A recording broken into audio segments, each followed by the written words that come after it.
If your scores have refused to improve even after multiple passes of the first aid or UWorld or whatever resource you have been using to study, then you need to watch this video to the end and take notes.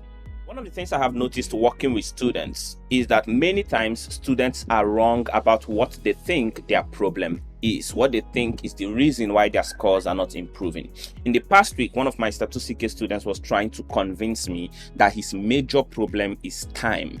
And usually he would barely get to question 25 before he runs out of time on a UWorld block. Now, while time was an important problem for him, he had an even bigger problem than time, and that is content. We'll come back to this student much later on. I want you to consider 3 common problems and know which one is exactly the reason why you're not improving. Now, for some of you, you're going to have all 3 problems. There's no big deal about that. The most important thing is to identify which of them is the most important, to identify which of them is the top of the list, and then work on that. Remember, if you're trying to fix one of them and the other one is actually the top of the list, again, you're going to prolong your preparation period and it's going to be very difficult for you to make progress. 3 major problems you may be struggling with include time, content, which is knowledge and analysis, and VNet interpretation. So most students are either struggling with keeping up with time, or they don't know the information, or they know the information and they struggle with the VNet. There are a lot of students that know their stuff, but they're just too slow when they read the VNet. So they take forever to read the VNet, and by the time they get to the last question, they're already running out of time. There are other students that know their stuff, but don't even understand the VNets when they read them. They don't have a problem with time. The problem is they don't understand or they cannot interpret what the VNet is talking about. There are several reasons for this. One may be because English language is not their first language, so a lot of words are elusive to them. They don't understand what the words are saying. But I've also seen English-speaking students, primary English American students, Caribbean medical students that struggle to understand the terminologies and the words that are used in many of these VNets. There are several reasons why any of these things could be something you struggle with, and we would see them shortly. But then there are also the last set of students who simply don't know the information. We'll discuss all of these categories together because they are all intertwined. Let's start with content, because that is the first thing. You have to know your stuff. Now, someone will say, but Kennedy, I have read a lot. I spend hours and hours studying, watching videos after videos. Why do I still not know my stuff? Well, you have to learn how to learn. There is a correct way to study. Not just everybody watches video, but everybody does not watch those videos in the same manner. One person watches the video, remembers 5 information. Another person watches the same video and teaches you everything that was said in the video. So you have to learn how to learn. You don't want to just read materials over and over again, because that is actually bad for your brain, if anything. Next up is time. And this brings me back to my student. The most interesting medical student I've actually taught or I've had just yet. A 66-year-old man that is in med school preparing for USMLE Step 2 CK. Whew. I don't know what it would be like if my dad was to say he wants to come to med school right now, let alone he wants to prepare for USMLE Step 2 CK. Actually, that can't work. That can't work. Well, he struggled with time, okay? He struggled with time. He would barely make it to question 25 before he loses on time. Loses on time. It's not a chess game. Before he runs out of time, basically, right? He'll barely get to question 25 and then he runs out of time. So he was very sure that his problem was time. He tried to convince me that, Kennedy, the problem is time. You should help me improve my time usage. But I didn't think his problem was time at all. I thought different. So even if he was getting to question 25 and running out of an hour plus minutes on UWorld, I felt time was the least of his problem at this point. Why? Because he had an even bigger problem. He had a content problem. He had a content problem. So how did I know that time was not the problem and the problem was content? Number one, even if you get to question 25 before you run out of time, I say, okay, finish up the block either way. When he finishes up the block, he still scores less than 20%, less than 30% in most cases. In fact, before I started having classes with him, he had never scored a 30% on a UWord block before, and he has been preparing for a while.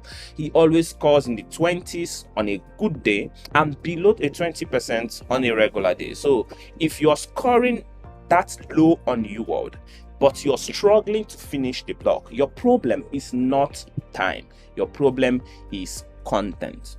You don't know the information. I know you've studied for hours, but take it from me, if you're scoring 20%, you're struggling to finish a block less than 30%, the problem is not time. The problem is content.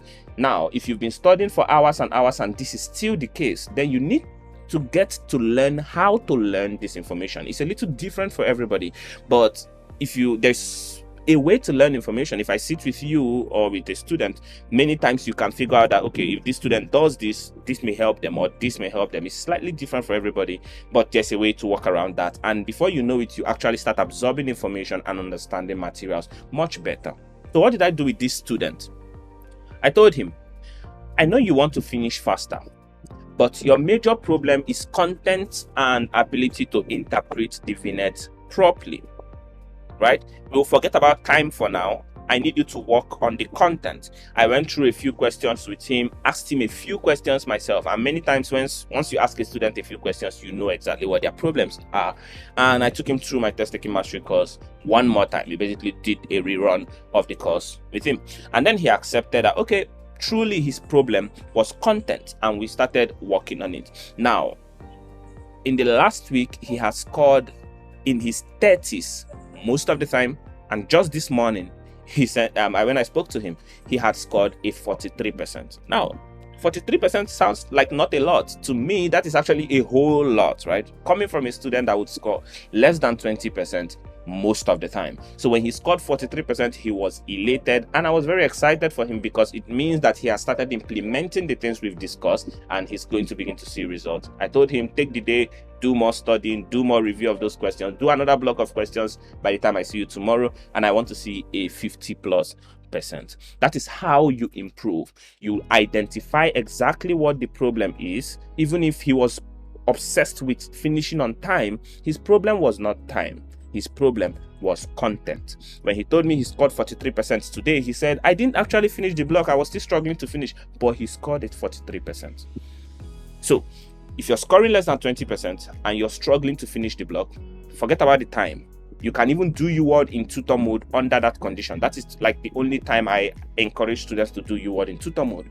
Forget about the time. Get the content right. As your scores begin to improve, you can always develop efficiency and speed with it. If you score above a 50%, say in your 60%, then content is not your primary concern. Maybe time is.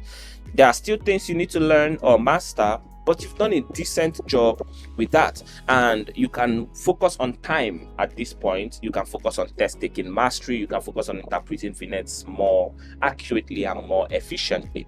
If you notice that you have to rush by the time you get to the last few questions and you're already scoring in your 60s, then certainly you can focus on working on time. If you want to improve your time, here are a few things you may want to consider.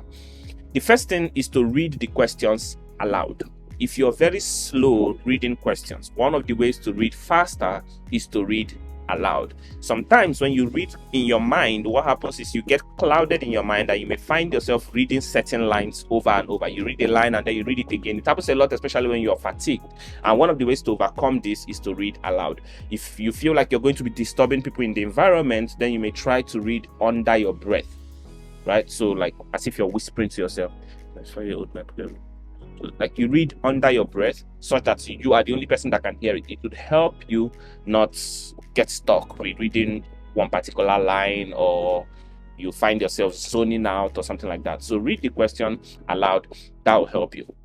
The second thing that will help you improve your time is to not spend time on difficult questions. If a question is too difficult, flag the question. I recommend you pick an option, pick what you think the best answer is, because there have been cases where students think a question is difficult, oh, they skip it, I'll come back to it later, and then they never came back to it and it was just blank, right? So if you find a question difficult, flag the question, pick the answer you think in the moment looks reasonable and move on.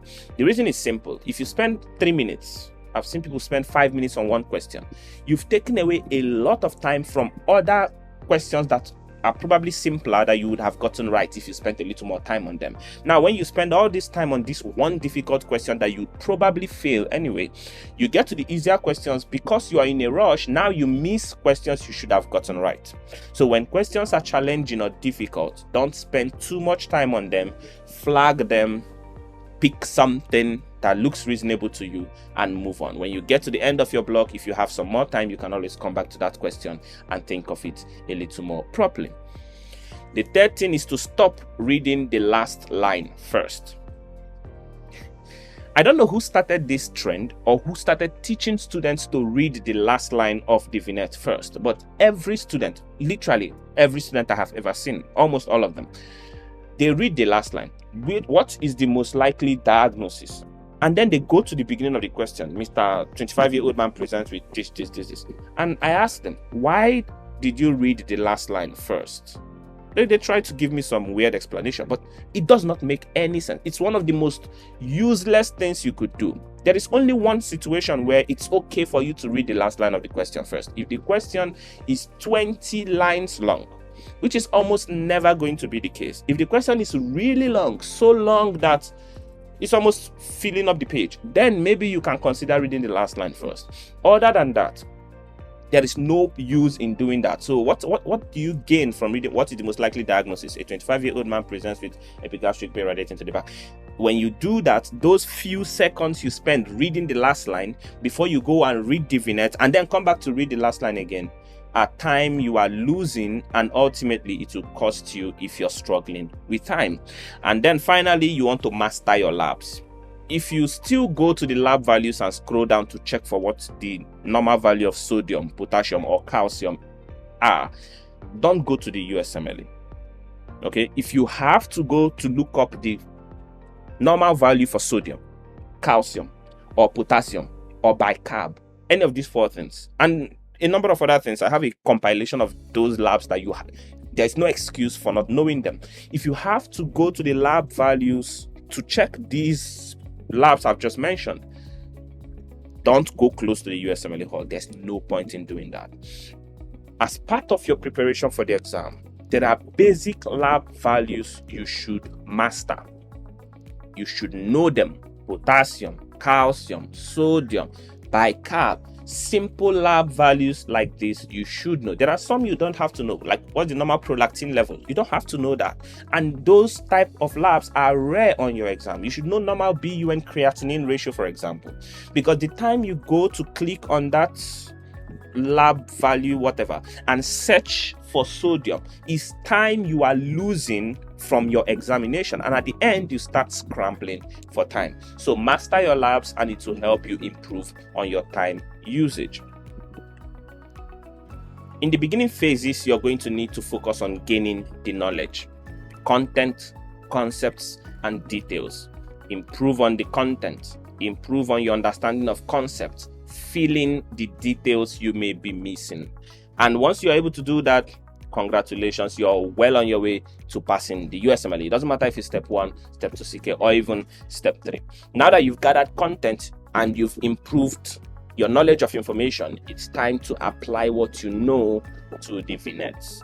The only way you develop mastery of this is to practice questions. The more questions you practice intentionally and the more blocks you review properly, the better you're going to become. You begin to see that you recognize the patterns, you get more questions correctly, you spend less time on each question, and that's how you know you're making good progress. Improve your time, improve your efficiency, try to do it faster, try to use less time than what your word gives you. One of the practice I give to some students is I give them shorter time than they have. So if they're doing a block of 40 questions, instead of giving them an hour, 15 minutes or so, I give you 1 hour, or I give you 50 minutes. Do each question in 1 minute. Do each question in 1 minute, 15 seconds. If you can do that, sometimes they run out of time, but that time pressure pushes them to go quickly. And now when you give them 1 hour, it's like, oh, there's too much time, right? So one of the ways to improve your efficiency is to try to finish a block of questions in less time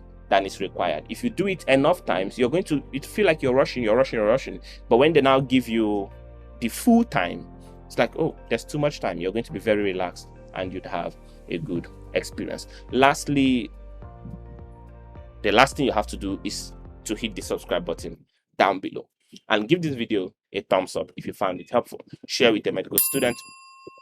And remember, at the end of the day, knowledge is the most important thing. You have to work on improving your knowledge. If you are still stuck, send me a message and I'll get you right on your way to getting the results you want on your USMLE. So that's step 1. Step 2, CK, book a call, send me a message, maybe on Instagram or wherever, and I'll get back to you as quickly as possible. Until then, I'll see you in the next video.